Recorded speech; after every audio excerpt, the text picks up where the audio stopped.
తెలుగు ఇండస్ట్రీలో తనకున్న క్రేజ్ గురించి ప్రత్యేకంగా చెప్పాల్సిన పని లేదు. కెరీర్ పీక్స్ లో ఉన్నప్పుడే ప్రేమించి పెళ్లి చేసుకుని ఓ బిడ్డకు తల్లయింది. ఇక తాజాగా ఈ ముద్దుగుమ్మకు సంబంధించిన ఓ వార్త సోషల్ మీడియాలో వైరల్ అవుతుంది. సినీ ఇండస్ట్రీలో తనకున్న క్రేజ్ గురించి ఎంత చెప్పినా తక్కువే.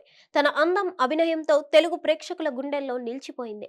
పెళ్లి తర్వాత ఓ బిడ్డ పుట్టిన తర్వాత కూడా స్టార్ హీరోయిన్ గా పలు సినిమాల్లో చేసిన హీరోయిన్ కాజల్ అగర్వాల్. దాదాపు అన్ని సినిమా ఇండస్ట్రీలో నటించిన హీరోయిన్ కాజల్ అగర్వాల్. అయితే ఈ హీరోయిన్ కి తెలుగులో ప్రత్యేక పాపులారిటీ ఉంది. అంతేకాదు అన్ని ఇండస్ట్రీల కన్నా కూడా కాజల్ అగర్వాల్ తెలుగులోనే ఎక్కువ సినిమాలు చేస్తుంది. ఐశ్వర్య రాయ్ క్యూ హోగయానా సినిమాలో చిన్న పాత్రలో కనిపించి సినీ ప్రేక్షకులను పలకరించిన ఈ హీరోయిన్ కళ్యాణ్ రామ్ హీరోగా వచ్చిన లక్ష్మీ కళ్యాణం సినిమాతో తెలుగు ప్రేక్షకులను సైతం పలకరించింది. అయితే కృష్ణవంశీ దర్శకత్వంలో వచ్చిన చందమామ సినిమా ఈ హీరోయిన్ కి ఎంతో మంది అభిమానులను సంపాదించి పెట్టింది. ఆ సినిమా తర్వాత నుంచి కాజల్ అగర్వాల్ కి అసలు వెనక్కి తిరిగి చూసుకోవాల్సిన అవసరం రాలేదు. కాగా ఈ మధ్యనే పెళ్లి చేసుకున్న ఈ హీరోయిన్ కొద్ది రోజుల పాటు సినిమాలకు దూరంగా ఉండింది. కాగా కాజల్ మళ్ళీ బాబు పుట్టిన తర్వాత కొద్ది రోజులు గ్యాప్ తీసుకొని మళ్ళీ ఈ మధ్యనే కొన్ని సినిమాలతో బిజీ అయింది.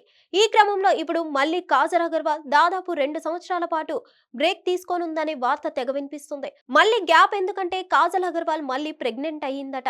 ఈ నేపథ్యంలో మరో 2 సంవత్సరాల పాటు కాజల్ సినిమాల్లో కనిపించకపోవచ్చు అనే వార్తలు జోరుగా వినిపిస్తున్నాయి. హిట్ టీవీ యాప్ ని డౌన్లోడ్ చేసుకోండి. ఇందులో short news, live news, entertainment movies అన్ని అవైలబుల్ గా ఉన్నాయి. Please download Hit TV app. Hit TV app. Hit TV యాప్ని ఫ్రీగా డౌన్లోడ్ చేసుకోండి.